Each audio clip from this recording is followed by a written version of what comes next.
આજે આપણે ડિસ્કસ કરીશું કે પોપ્યુલેશન ઇન્ટરેક્શન્સ કેવી રીતે થાય છે. ઓર્ગેનિઝમ્સ એન્ડ પોપ્યુલેશન જે ચેપ્ટર છે એની અંદર જાતિઓની આંતરક્રિયાઓ જે છે અથવા વસ્તીઓ વચ્ચે જોવા મળતી આંતરક્રિયાઓ છે એ આપણે સમજવાના છીએ. સો પોપ્યુલેશન ઇન્ટરેક્શન્સ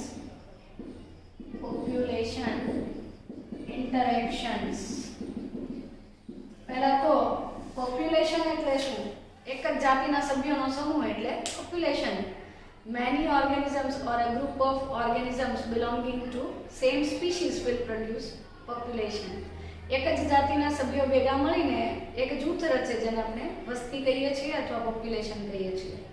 તો એમાં બેસિકલી એવો ક્વેશ્ચન છે કે શું વર્લ્ડમાં અથવા તો નેચરમાં કોઈ પણ ઇકોસિસ્ટમ એવું છે કે કોઈ કોમ્યુનિટી એવી છે કે જ્યાં સ્વતંત્ર એક જ સ્પીસીઝ વસવાટ કરતી હોય અને સારી રીતે જીવન વ્યતીત કરી શકે.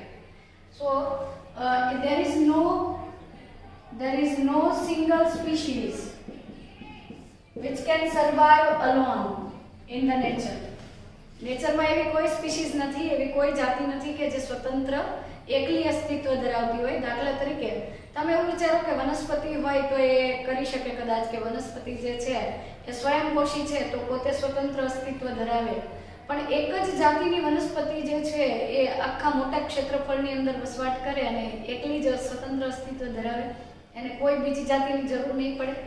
એવું શક્ય જ નથી. કુદરતમાં એવી કોઈ વ્યવસ્થા નથી કે એક સિંગલ સ્પીસીસ જે છે એ સ્વતંત્ર અસ્તિત્વ ધરાવે. એને કોઈ ને કોઈ રીતે it will need at least one more species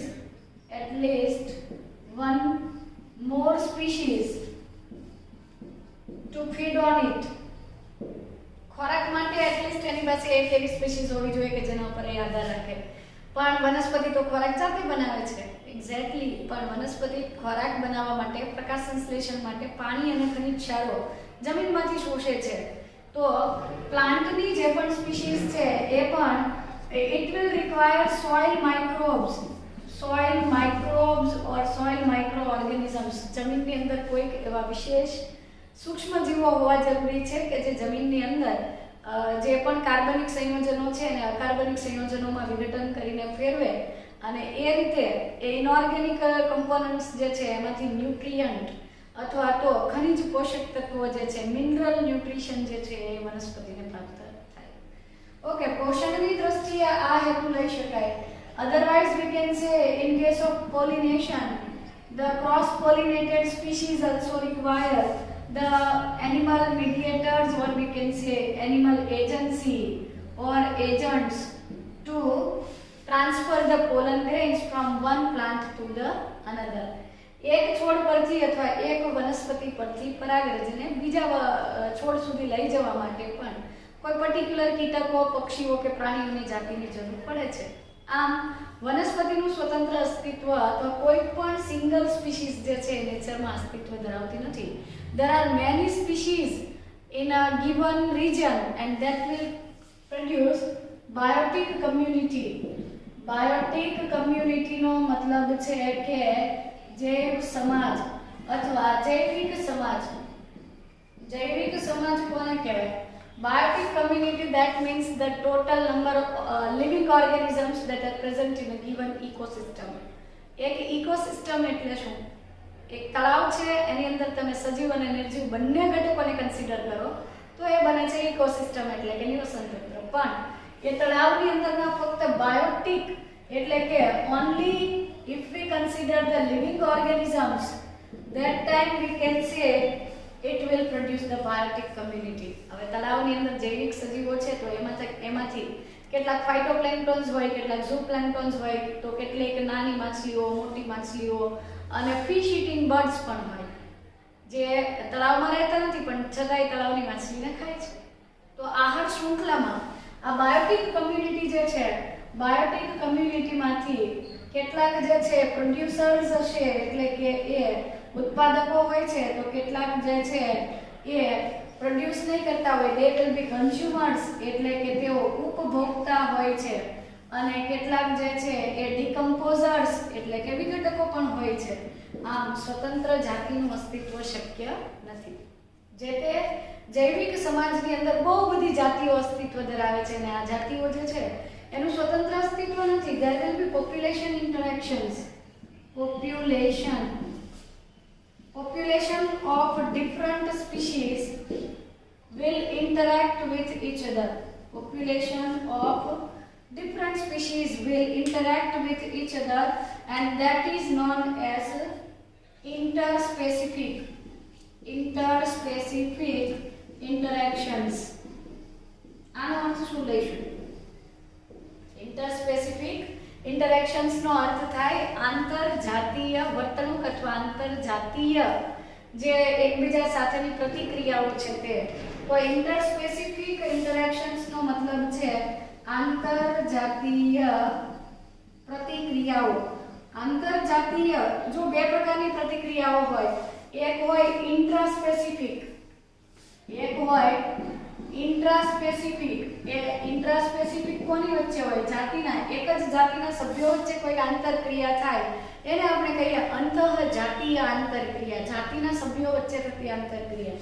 જ્યારે ઇન્ટરસ્પેસિફિક જે છે, ઇન્ટરસ્પેસિફિક એનો અર્થ છે કે આંતરજાતીય અલગ અલગ જાતિના સભ્યો વચ્ચે થતી પ્રતિક્રિયાઓને ઇન્ટરસ્પેસિફિક ઇન્ટરેક્શન્સ કહેવાય છે. તો આપણે આ જે ટોપિક છે એની અંદર આપણે અલગ અલગ પ્રકારની ઇન્ટરસ્પેસિફિક ઇન્ટરેક્શન્સ પર ડિસ્કશન કરવાના છીએ. ચાલો તો આંતરજાતીય આંતરક્રિયાઓ સમજીએ. ઇન્ટરસ્પેસિફિક ઇન્ટરેક્શન્સ જે છે, ઇન્ટરસ્પેસિફિક ઇન્ટરેક્શન્સ they can be આ ઇન્ટરેક્શન્સ જે છે આંતરજાતીય ઇન્ટરેક્શન્સ અથવા આંતરક્રિયાઓ જે છે અલગ અલગ જાતિ વચ્ચે થતી ઇન્ટરેક્શન્સ બેનિફિશિયલ પણ હોઈ શકે, ડેટ્રીમેન્ટલ પણ હોઈ શકે એટલે કે હાર્મફુલ પણ હોઈ શકે અને ન્યુટ્રલ પણ હોઈ શકે. બેનિફિશિયલ નો મતલબ છે કે એક જાતિને ફાયદો થતો હોય અથવા બંનેને ફાયદો થતો હોય. ડેટ્રીમેન્ટલ નો અર્થ છે બંનેને નુકસાન થતું હોય અથવા બેમાંથી કોઈ એકને નુકસાન થતું હોય. અને ન્યુટ્રલ નો મતલબ કોઈને કોઈ ફરક પડતો નથી. તો ચાલો સમજીએ. બેનિફિશિયલ માટે આપણે સંજ્ઞા લઈશું પ્લસ અને ડેટ્રીમેન્ટલ માટે સિમ્બોલ યુઝ કરીશું માઈનસ. ન્યુટ્રલ માટે આપણે સિમ્બોલ લઈશું 0. તો સપોઝ આપણે એવી ઇન્ટરેક્શન્સ લઈએ કે જેમાં સ્પીશીઝ A અને સ્પીશીઝ B મતલબ કે બે અલગ અલગ સ્પીશીઝ છે અને એની વચ્ચેની રિલેશનશિપ આપણે કમ્પેર કરીએ છીએ. ધારો કે A અને B સ્પીશીઝ વચ્ચેની એવી ઇન્ટરેક્શન થશે કે જેના કારણે બંનેને ફાયદો થતો હોય, તો આવી જે ઇન્ટરેક્શન છે એને આપણે કહીશું મ્યુચ્યુઅલિઝમ.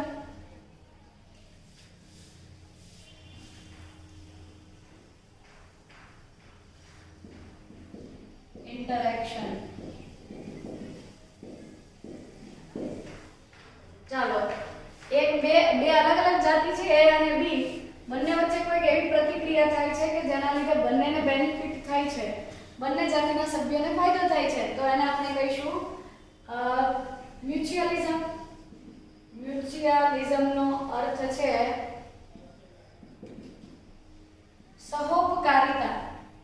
સહોપકારિતા અથવા તો આપણે એમ કહીએ કે પરસ્પરતા, બંનેને ફાયદો થતો હોય. સહજીવન, સહોપકારિતા અથવા પરસ્પરતા. ઓકે, ચાલો બીજી એવી વેરાયટી છે કે જેમાં એકને ફાયદો થાય છે અને એકને નુકસાન થાય છે. તો આપણે એને કહીશું, એક તો છે પ્રિડેશન એટલે કે ભક્ષક, બીજું આના જેવું જ છે કે જેમાં એકને ફાયદો એકને નુકસાન છે અને એનું નામ છે પેરાસિટિઝમ.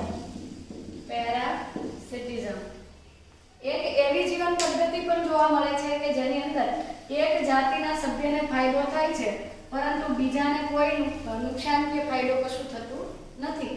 તો આ પ્રકારની પદ્ધતિ જે છે એને આપણે કહીશું કોમેન્સલિઝમ. ત્યાર પછી એક એવી પદ્ધતિ છે કે જેની અંદર એકને ફાયદો કે નુકસાન કશું નથી થતું છતાં એ બીજાને નુકસાન કરે છે, તો એને આપણે કહીશું એમેન્સલિઝમ.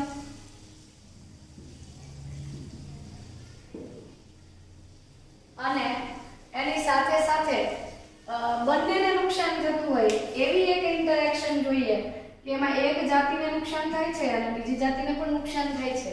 આ પ્રકારની પ્રતિક્રિયા જે છે એને આપણે કોમ્પિટિશન તરીકે ઓળખીએ છીએ. તો આવા ઘણા બધા પ્રકારની જીવન પદ્ધતિઓ જોવા મળે છે કે જેની અંદર એક સજીવને બંને સજીવને ફાયદો થતો હોય એવું એક્ઝામ્પલ છે મ્યુચ્યુઅલિઝમ. બંનેને નુકસાન થતું હોય એવું એક્ઝામ્પલ છે કોમ્પિટિશન. એકને ફાયદો થાય છે બીજાને ફાયદો કે નુકસાન કશું જ નથી થતું તો એને આપણે કીધું છે કોમેન્સેલિઝમ એટલે કે સહભોજિતા. અને અમેન્સેલિઝમ જે છે એની અંદર એકને ફાયદો કે નુકસાન કશું નથી થતું બીજી જાતિને નુકસાન થાય છે. જ્યારે પ્રિડેશન અને પેરાસિટિઝમ જે છે એટલે કે પ્રિડેશનનો અર્થ છે ભક્ષણ અને પેરાસિટિઝમનો અર્થ છે પરોપજીવન. ભક્ષણ અને પરોપજીવન બે એવી પદ્ધતિ છે કે જેની અંદર બે અલગ અલગ જાતિના સભ્યો પૈકી એકને ફાયદો થાય છે એકને નુકસાન થાય છે. તો આ બધી જ ઇન્ટરેક્શનમાં કોઈક ઇન્ટરેક્શન એવી છે કે જેમાં બંને માટે બેનિફિટ હોય, કોઈક ઇન્ટરેક્શન એવી છે કે જેમાં બંને માટે ડેટ્રીમેન્ટલ હોય, બંનેને નુકસાન થતું હોય, કોઈક ઇન્ટરેક્શન એવી છે કે જેમાં એકને કોઈ ફરક જ નથી પડતો એટલે કે ફાયદો કે નુકસાન કોઈ વસ્તુ જોવા મળતી નથી. તો આવી બહુ બધી ઇન્ટરેક્શનના ટાઈપ્સ જે છે એ આપણે વન બાય વન ડિસ્કસ કરવાના છીએ. ચાલો તો પોપ્યુલેશન ઇન્ટરેક્શનની અંદર આપણે પહેલો એક પ્રકાર સમજીએ પ્રિડેશન. પ્રિડેશનનો અર્થ થાય છે ભક્ષણ અને એના માટે ડાયરેક્ટ આપણને એનસીઈઆરટી માં એક ક્વેશ્ચન પૂછેલો છે કે what would happen if no animal is going to eat the food that is prepared by plant.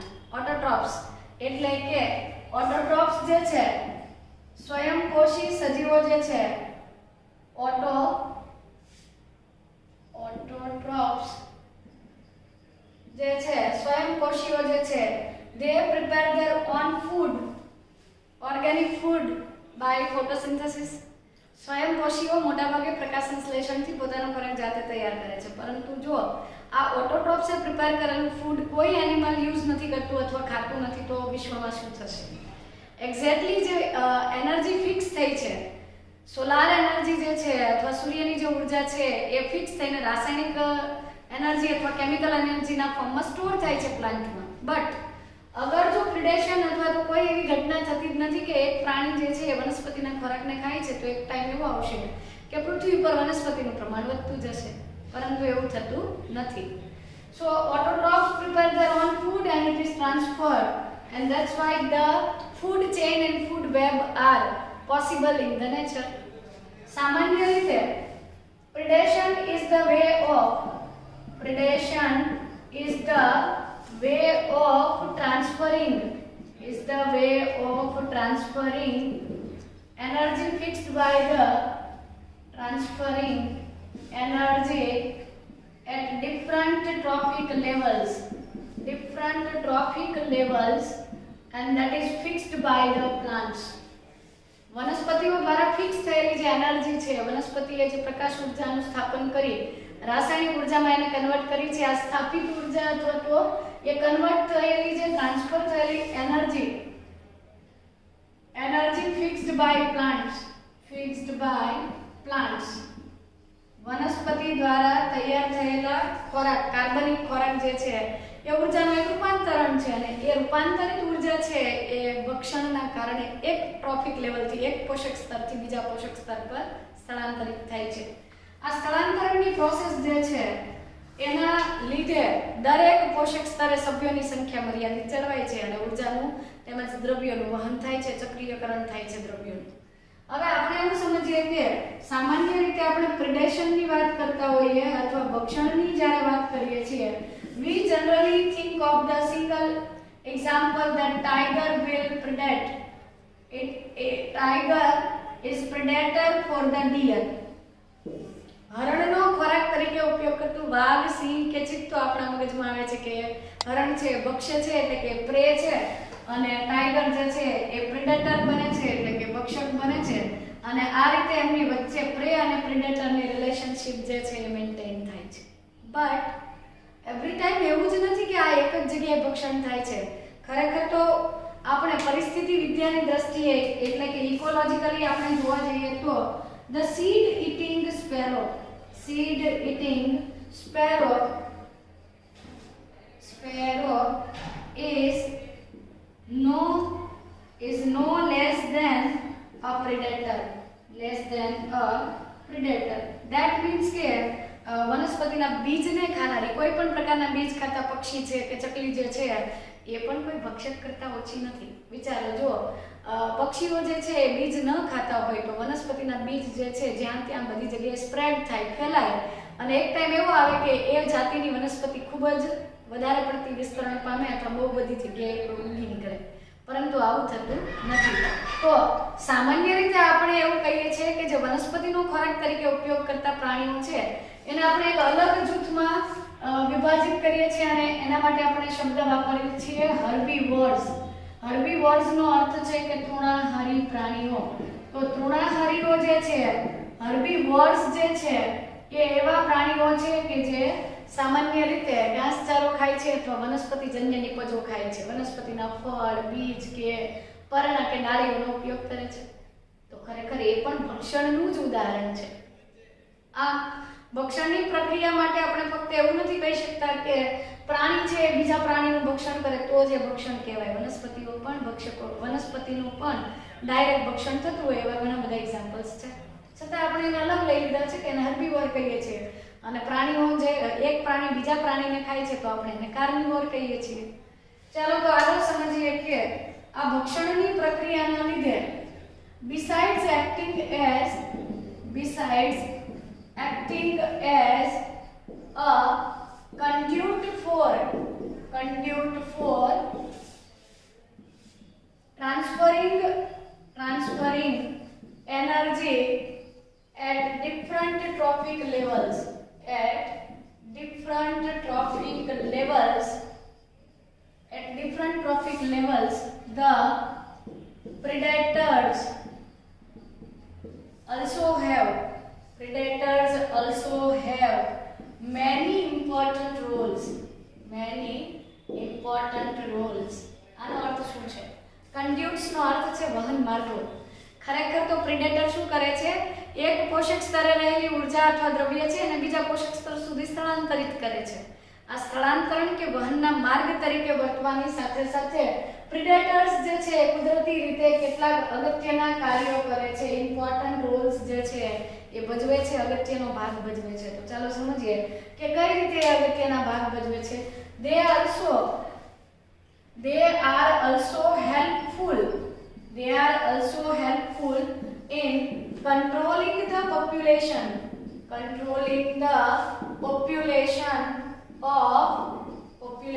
of prey species. Prey species જે છે એટલે કે ભક્ષ્ય જાતિ જે છે એની પોપ્યુલેશનની ડેન્સિટીને કંટ્રોલ કરે છે. આપણે એવું વિચારી લઈએ કે ધારો કે ઘાસ છે એનો કોઈ ખોરાક તરીકે ઉપયોગ કરતું જ નથી તો વિશ્વમાં ઘાસ જે છે એ અબન્ડન્ટ થઈ જશે, અમર્યાદિત રીતે વૃદ્ધિ પામશે. સિમિલરલી સિંહ જે છે એ અગર હરણને નથી ખાતું, હરણનો કોઈ ખોરાક તરીકે ઉપયોગ નથી કરતું તો હરણની જાતિ જે છે એ ઉપદ્રવકારી બનશે, વધતી જશે ને એક ટાઈમ એવો આવશે કે હરણ જે છે એના લીધે પૃથ્વી પર ઘાસ જ નહીં રહે, અંદર સ્પર્ધા થવા માંડશે. પરંતુ ખરેખર આવું થતું નથી. પ્રેડેટર્સ જે છે એ પ્રે સ્પીસીઝ અથવા ભક્ષ્ય જાતિ જે છે એની સંખ્યા અથવા એની પોપ્યુલેશનને કંટ્રોલ કરે છે અને એ પૈકીની કેટલીક આ બાબતોનો ઉપયોગ કરી અને ખેતીવાડી ક્ષેત્રે બાયોલોજિકલ પેસ્ટ કંટ્રોલ પ્રોગ્રામ્સ જે છે એ દાખલ કરવામાં આવેલા છે. હું તમને એ પણ એક એક્ઝામ્પલથી સમજાવીશ, બહુ ઇન્ટરેસ્ટિંગ છે. અને આ પૈકી દરેક વખત એવું જરૂરી નથી કે નેચરલી પ્રિડેશન જે છે એ થતું હોય. કેટલીક વખત કેટલીક ઇન્વેઝિવ સ્પીસીઝ જે છે એ કોઈક જિયોગ્રાફિકલ એરિયાની અંદર ઇન્ટ્રોડ્યુસ કરવામાં આવે છે અને ત્યાં એ ઇન્વેઝિવ બને છે, ઇન્વેડ કરે છે, એટલી બધી આક્રમક બની જાય છે. અને આનું એક એક્ઝામ્પલ છે in early 1920s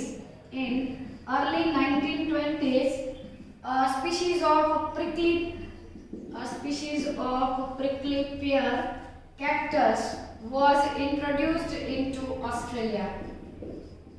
ઓસ્ટ્રેલિયાની અંદર 1920 માં પ્રિકલી પિયર કેક્ટસ જે છે થોરની એક જાતિ છે એ દાખલ કરવામાં આવી હતી અને ત્યાર પછી તો એ મિલિયન્સ ઓફ હેક્ટર્સ ના રેન્જલેન્ડનો વિસ્તાર જે છે એની અંદર ડેવલપ થઈ ગઈ, સ્પ્રેડ થઈ ગઈ. It spread very rapidly in millions of hectares of rangelands. એટલે કે કોઈ ક્ષેત્રના અમર્યાદિત રીતે લાખો હેક્ટરના વિસ્તારની અંદર પ્રિકલી પિયર કેક્ટસ જે છે ઓસ્ટ્રેલિયામાં સ્પ્રેડ થઈ ગયું.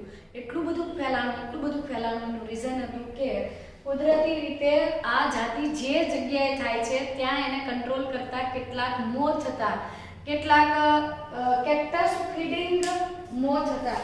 અને એ કેક્ટસ ફીડિંગ મોથ જે છે, કેક્ટસ ફીડિંગ પ્રિડેટર જે છે, ભક્ષકો જે છે, આ કેક્ટસ ફીડિંગ પ્રિડેટર અથવા મોથ જે છે, ફૂદાઓ જે છે, સંધિપાત સમુદાયના પ્રાણીઓ, આ મોથ જે છે એ સામાન્ય રીતે પ્રિકલી પિયર કેક્ટસને ખાય છે, એનું ભક્ષણ કરે છે અને એના કારણે નેચરલી કેક્ટસ જે છે એ કંટ્રોલમાં આવે છે. પરંતુ ઓસ્ટ્રેલિયામાં કોઈક પ્રાયોગિક હેતુસર પ્રિકલી પિયર કેક્ટસની જાતિને દાખલ કરવામાં આવી. ફક્ત એ એક જ જાતિ આવી હતી, એની સાથે એનું જે કેક્ટસ ફીડિંગ પ્રિડેટર મોથ હતું એ આવ્યું નહોતું અને એના કારણે ઓસ્ટ્રેલિયામાં બહુ સ્પીડમાં ફેલાઈ ગઈ અને એના કારણે એને કંટ્રોલ કરવી એક મોટો હેવોક હતું, એક મોટી સમસ્યા હતી. આ હેવોક જે ક્રિએટ થયું હતું એને કંટ્રોલમાં લાવવા માટે પછી એવું કરવામાં આવ્યું કે આ પ્રિકલી પિયર કેક્ટસ જે મૂળભૂત દેશના વતની હતા, જે જગ્યાએ કુદરતી રીતે આ પ્રિકલી પિયર કેક્ટસ થતું હતું, આ કેક્ટસના ઉપર પ્રિડેશન કરતું, એનો ખોરાક તરીકે ઉપયોગ કરતું મોથ અથવા જે ફૂદું છે એની સ્પીસીઝને ત્યાં લાવવામાં આવી અને ત્યાર પછી જે કેક્ટસ જે છે આ પ્રિકલી પિયર કેક્ટસ એને કંટ્રોલ કરી શકાયું. આમ પ્રે અને પ્રિડેટર વચ્ચેની જે ઇન્ટર રિલેશનશિપ છે, ઇન્ટર સ્પેસિફિક ઇન્ટરેક્શન છે, એ કૃષિ ક્ષેત્રે પેસ્ટ કંટ્રોલ પ્રોગ્રામમાં પણ આટલી જ ઉપયોગી છે. ચાલો તો બાયોલોજિકલ પેસ્ટ કંટ્રોલ સમજીએ. પ્રિડેશન જે છે એની અંદર એકને બેનિફિટ થાય છે, એકને નુકસાન થાય છે, એટલે કે ડેટ્રીમેન્ટેશન થાય છે. તો બેનિફિશિયલ કે ડેટ્રીમેન્ટલ ઇફેક્ટ જે છે એ જોવા મળે છે ને આ જ ઘટનાનો ઉપયોગ કરીને આપણે પ્રિકલી પિયર કેક્ટસને કંટ્રોલ કર્યું હતું. એવી જ રીતે બાયોલોજિકલ પેસ્ટ કંટ્રોલ પ્રોગ્રામ જે છે કૃષિ ક્ષેત્રે બાયોલોજિકલ પેસ્ટ કંટ્રોલ પ્રોગ્રામ જે છે એની અંદર આપણે એગ્રીકલ્ચર ક્ષેત્રે, કૃષિ ક્ષેત્રે આ પાકને નુકસાન કરતી પેસ્ટ જે છે અથવા જીવાતો જે છે એનો નાશ કરવા માટે જંતુનાશક દવાઓ છાંટતા હોઈએ છીએ. ખેડૂતો માટે આ જંતુનાશક દવાઓ એક્સપેન્સિવ છે અને મનુષ્ય તેમજ અન્ય જૈવ વિવિધતા માટે તે હાનિકારક છે. આનો ઉપયોગ ઘટાડવા માટે આપણે એવું કરવું જોઈએ કે પાકને નુકસાન કરતી જીવાતો છે એનો ખોરાક તરીકે ઉપયોગ કરતા કેટલાક ભક્ષકો અથવા તો પ્રિડેટર સ્પીસીઝ દાખલ કરવી જોઈએ, જેથી કુદરતી રીતે એ પાકને નુકસાન કરતી પેસ્ટ જે છે એને કંટ્રોલ કરી શકાય. અને આ પ્રિડેટર જે છે એની ability, so biological pest controls are based on, these programs are based on the ability of predators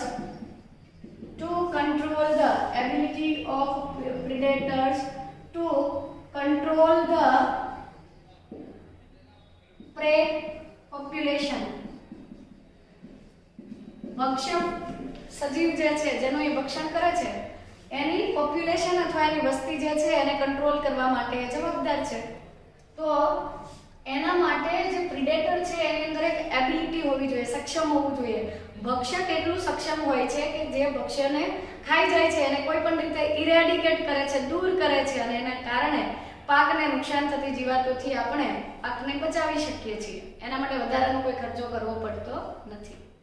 ત્યાર પછી આ થઈ ગયું કે ભાઈ પ્રે જે છે એનું પોપ્યુલેશનને કંટ્રોલ કરવા અથવા તો ભક્ષ્ય સજીવની વસ્તીનું નિયંત્રણ કરવા માટે વપરાતી પ્રિડેટરની પદ્ધતિ.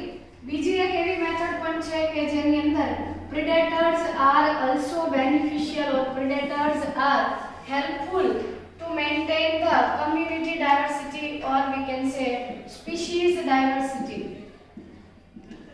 in a given region or habitat. કોઈ પર્ટિક્યુલર રીજન છે, કોઈ આપેલો વિસ્તાર છે કે જેની અંદર નિશ્ચિત ભૌગોલિક વિસ્તારની અંદર જૈવ વિવિધતા અથવા બાયોડાયવર્સિટી અથવા સ્પીસીઝ ડાયવર્સિટી જાળવવા, જાતિની વિવિધતા જાળવવા માટે પણ કેટલીક વખત પ્રિડેશન જે છે, ભક્ષણ છે, એ ઉપયોગી સાબિત થાય છે. અને એનું એક એક્ઝામ્પલ છે કે અમેરિકાની અંદર રોકી એરિયાઝ જે છે, in America the rocky islands or rocky habitats of intertidal rocky areas, मतलब કે જે જગ્યાએ સમુદ્રના એવા વિસ્તાર કે જ્યાં પથરાળ જમીન છે અને એ પથ્થરો ઉપર ભરતીઓ આવે છે અને કેટલીક વિશેષ જાતિના પૃષ્ઠવંશીઓ અને અપૃષ્ઠવંશીઓ ત્યાં વસવાટ કરે છે. તો સામાન્ય રીતે એમણે આ પેસિફિક મહાસાગરની જે કિનારો હતો, પેસિફિક ઓશન જે છે એનો ઇન્ટરટાઇડલ રોકી એરિયા જે છે પસંદ કર્યો તો પ્રયોગ માટે. એક્સપેરિમેન્ટલ યુનિટ હતું. એક પ્લોટની અંદર, એક એન્ક્લોઝ કરેલા વિસ્તારની અંદર એમણે એવું કર્યું કે કોઈ ચોક્કસ વિસ્તારની અંદર પેસિફિક મહાસાગરનું પાણી જે છે ત્યાં પ્રવેશતું હતું અને એ પાણીની અંદરથી એમણે પિસાસ્ટર સ્ટારફિશ જે છે, પાઇસેસ્ટર અથવા પિસાસ્ટર સ્ટારફિશ, આ સ્ટારફિશને એમણે રિમૂવ કરી દીધી. એટલે કે પેસિફિક મહાસાગરના કિનારે એક ચોક્કસ વિસ્તાર એમણે પ્રયોગ માટે પસંદ કર્યો અને એ વિસ્તારમાંથી એમણે જે પિસાસ્ટર જાતિની સ્ટારફિશ હતી, તારા માછલી હતી, એને રિમૂવ કરી દીધી. અને એના લીધે શું થયું, એક વર્ષની અંદર, આફ્ટર 1 યર, એક જ વર્ષની અંદર એ વિસ્તારના, એ ભૌગોલિક વિસ્તારમાં more than 10 species of invertebrates, more than 10 species of invertebrates became extinct, એટલે કે એ લુપ્ત થઈ ગઈ. તો આ રીતે આમ ખરેખર જોઈએ તો જે પ્રિડેશન અથવા ભક્ષણ છે, જે વિવિધતાની જાળવણી કરે છે, અથવા આપણે એવું કહીએ કે પિસાસ્ટર સ્ટારફિશ જે છે, it is also helpful to control the interspecific competition.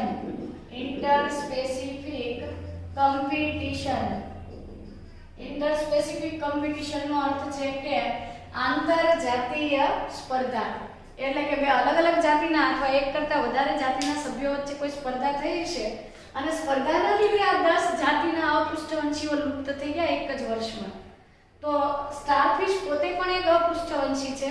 આ પિસાસ્ટર સ્ટારફિશ જે છે એ કેટલાક અપૃષ્ઠવંશીઓનો ખોરાક તરીકે ઉપયોગ કરતી હતી અને કેટલાક અપૃષ્ઠવંશીઓ માટે ખોરાકની ગરજ સારતી હતી. પરંતુ જ્યારે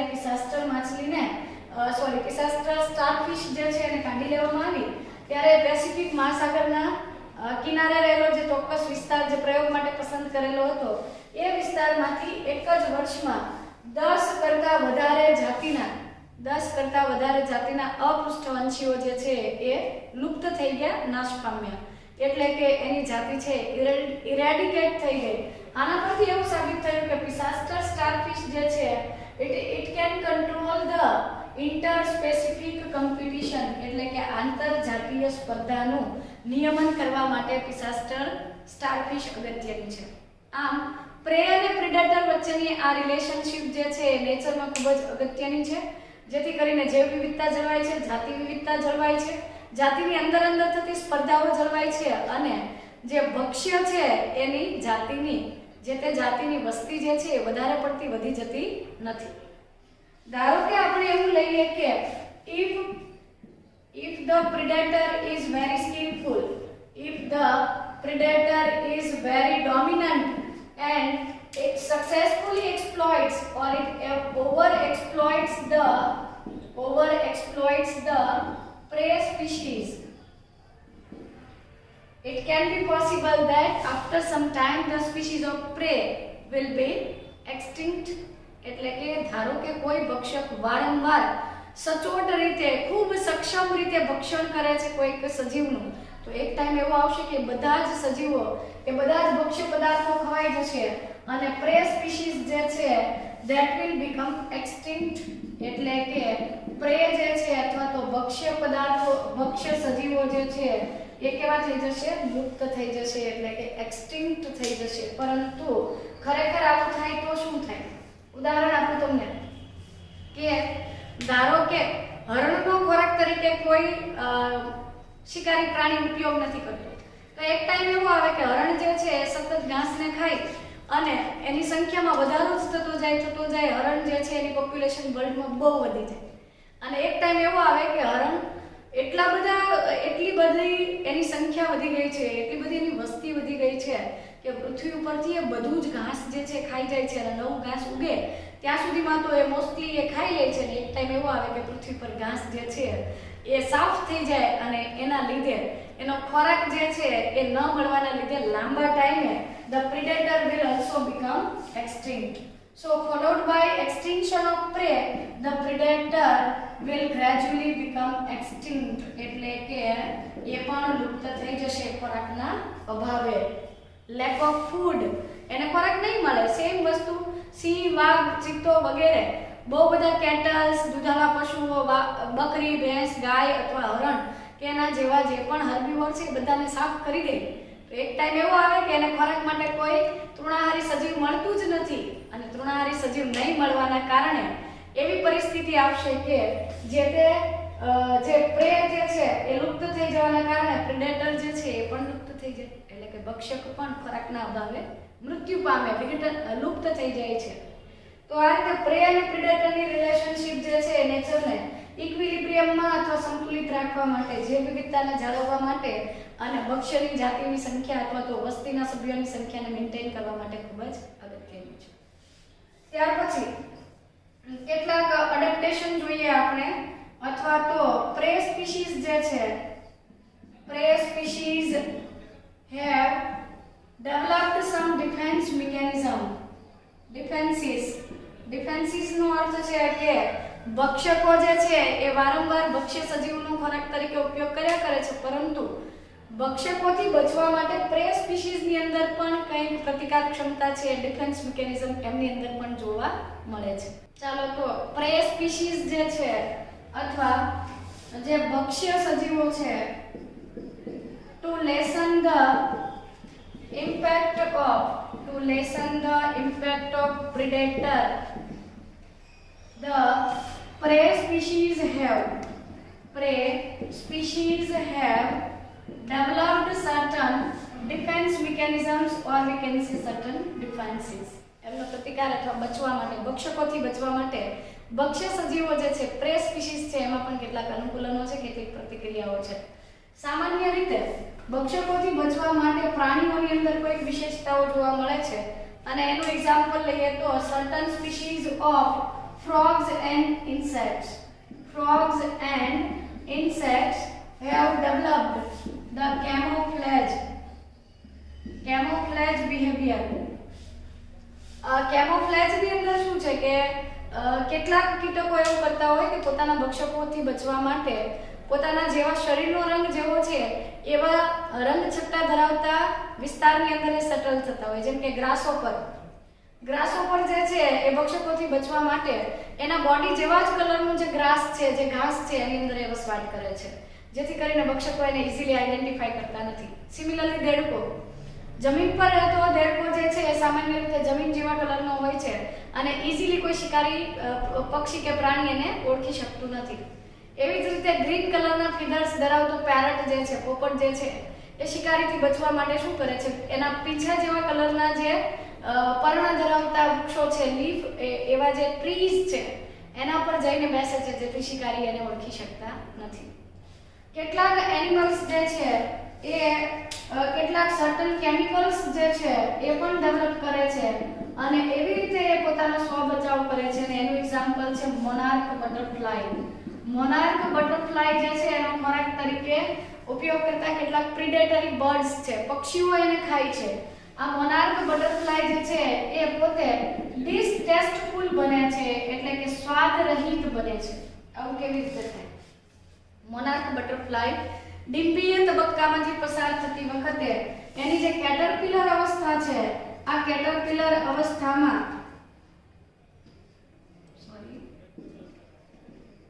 કેટરપિલર અવસ્થા જે છે એ ડ્યુરેશનમાં અથવા તો ઈયળ અવસ્થા જે છે, ડિમ્બીય તબક્કો છે, લાર્વલ સ્ટેજ જે છે, આ લાર્વલ સ્ટેજના ડ્યુરેશનમાં એ સર્ટન પોઈઝનસ વીડ જે છે, પોઈઝનસ વીડ્સ ને દે ફીડ ઓન, એના ઉપર એ ખોરાક તરીકેનો ઉપયોગ કરે. અને ઝેરી વીટ જે છે, ઝેરી નીંદણ વનસ્પતિને એની ઈયળ ખાય છે અને આ ઝેરી પદાર્થ જે છે એને પોતાના બોડીમાં સ્ટોર કરે છે અને એના કારણે પુખ્ત મોનાર્ક બટરફ્લાયમાં આ ઝેરી અથવા પોઈઝનસ કેમિકલ હોવાના લીધે એ કોઈ પર્ટિક્યુલર એનો કોઈ ટેસ્ટ જે છે આવતો પસંદ નથી આવતો પક્ષીઓને અને પરિણામે પ્રિડેટરી બર્ડ્સ જે છે એને ખાતા નથી. આ રીતે એ પોતાનો સ્વબચાવ કરે છે. આ તો એનિમલ્સના કેસમાં થયું. કેટલાક પ્રિડેટર્સથી બચવા માટે પ્રે સ્પીસીસ જે છે એ નાસી છૂટવાની બધી જ તમામ ટેકનિક્સ ધરાવતું હોય છે અથવા તો અનુકૂલન સાધતું હોય છે. પરંતુ પ્લાન્ટ્સની વાત કરીએ તો almost 25% of insects are phytophagous. phytophagous નો અર્થ છે કે પ્લાન્ટ ઇટિંગ ઇન્સેક્ટ. મોટાભાગના કીટકો પ્લાન્ટને ખાય છે. હવે વનસ્પતિઓ છે પ્રાણીઓની જેમ નાસી શકતી નથી, ભાગી શકતી નથી, એક જગ્યાએથી બીજી જગ્યાએ જઈ શકતી નથી. તો આ માટે તેઓએ કેટલાક વિશેષ મોર્ફોલોજિકલી અને એનાટોમિકલી ચેન્જીસ લાવવા પડે છે. તો એવા જે મોર્ફોલોજિકલ મીન્સ છે, મોર્ફોલોજિકલ એડેપ્ટેશન્સ ઓર મોર્ફોલોજિકલ મીન્સ, એની અંદર એ પ્રિડેશનથી બચવા માટે એને કેવા ઉપાય યોજેલા છે. તો મોર્ફોલોજિકલ મીન્સની વાત કરીએ તો બાહ્યાકાર રચનાની દ્રષ્ટિએ કેટલીક વનસ્પતિઓ થોર્ન્સ બનાવે છે, એટલે કે કાંટાઓ બનાવે છે. દાખલા તરીકે એક્ઝામ્પલ આપણે લઈ શકીએ અકાશિયા, અને અકાશિયાના જેવું જ એક્ઝામ્પલ બીજું છે કેક્ટસ, થોર અને બાવલ, જીજીફસ એટલે કે બોરડી. આ બધી એવી વનસ્પતિ છે કે જે પોતાની અગ્રકક્ષ કલિકાઓ જે છે એને કાંટા જેવી અથવા તો તીક્ષ્ણ રચનામાં ફેરવે છે, જેથી કોઈ ચરતા ઢોર ડાકર જે છે એને ખાઈ જતા નથી. આ બાહ્યાકાર રચનાના અનુકૂલન થયા. બીજું એક એક્ઝામ્પલ છે કેલોટ્રોપિસ પ્રોસેરા. કેલોટ્રોપિસ એટલે કે આંકડો. આંકડો જે છે એ સામાન્ય રીતે બધી જગ્યાએ જોવા મળતી વનસ્પતિ છે, પરંતુ સામાન્ય રીતે ઘાસચારો ખાનારા અથવા ચરતા જે પશુઓ છે એ આંકડાને ખાતા નથી. ઢોર ડાકર જે છે આંકડો નથી ખાતા. એનું રીઝન છે કે આંકડો જે છે એની અંદર એક કાર્ડિયાક પોઈઝનસ કાર્ડિયાક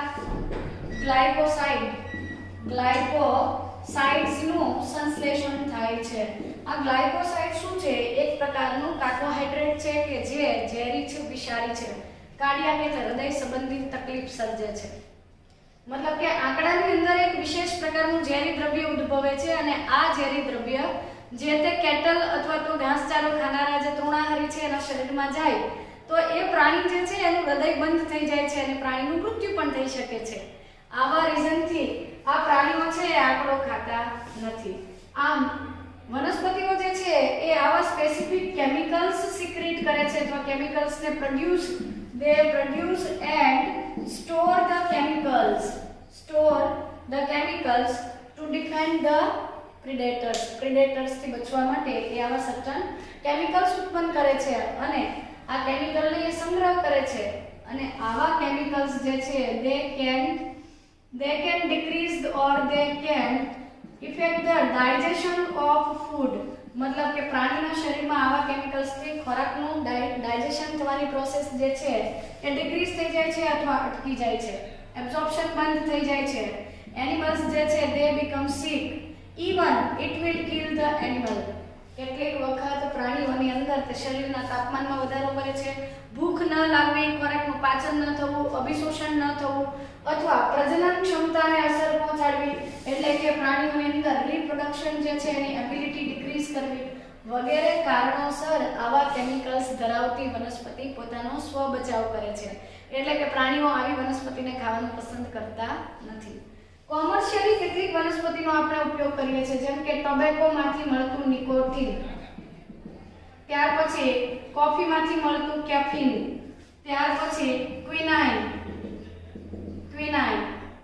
એના જેવું જ છે સ્ટ્રિક્નિન અથવા સ્ટ્રિક્નાઇન. તો નિકોટિન, કેફીન, ક્વિનાઇન, ઓપિયમ આ બધા એવા કેમિકલ્સ છે કે જે વનસ્પતિએ આપણા માટે નશાકારક પદાર્થો બનાવવા માટે નથી બનાવ્યા. વનસ્પતિએ આ પદાર્થોનું સંશ્લેષણ ચરતા પશુઓથી બચવા માટે કરેલું છે અને આપણે આજે આ તમાકુનું નિકોટિન જે છે એ નશાકારક પદાર્થ તરીકે, ઓપિયમ એટલે કે અફીણની કેટલીક વેરાયટીઝ જે છે એમાંથી મોર્ફિન અને કોડીન મેળવીએ છીએ અને એનો એ જે ડ્રગ અથવા ઔષધ છે એનો આપણે કોમર્શિયલી વેચાણ કરીએ છીએ. તો આ કોમર્શિયલી વપરાતા નિકોટિન, કેફીન, ક્વિનાઇન અને સ્ટ્રિક્નાઇન જે છે એ દવાઓ તરીકે, એન્ટીબાયોટિક તરીકે વપરાય છે. ઓપિયમ છે એ નશાકારક પદાર્થ તરીકે અને પીડાહારક ઔષધ તરીકે વપરાય છે. તો આપણે હાલમાં એનો ઉપયોગ કોમર્શિયલી કરીએ છીએ. ખરેખર તો નેચરલી વનસ્પતિએ પોતાનો સ્વ બચાવ કરવા માટે વિકસાવેલું આ એક અનુકૂલન છે અથવા ભક્ષકથી પોતાનો સ્વ બચાવ કરવા કરેલી એક વ્યવસ્થા છે. તો નેક્સ્ટ પાર્ટ જે છે એની અંદર આપણે પેરાસિટિઝમ અને કોમ્પિટિશન ડિસ્કસ કરીશું.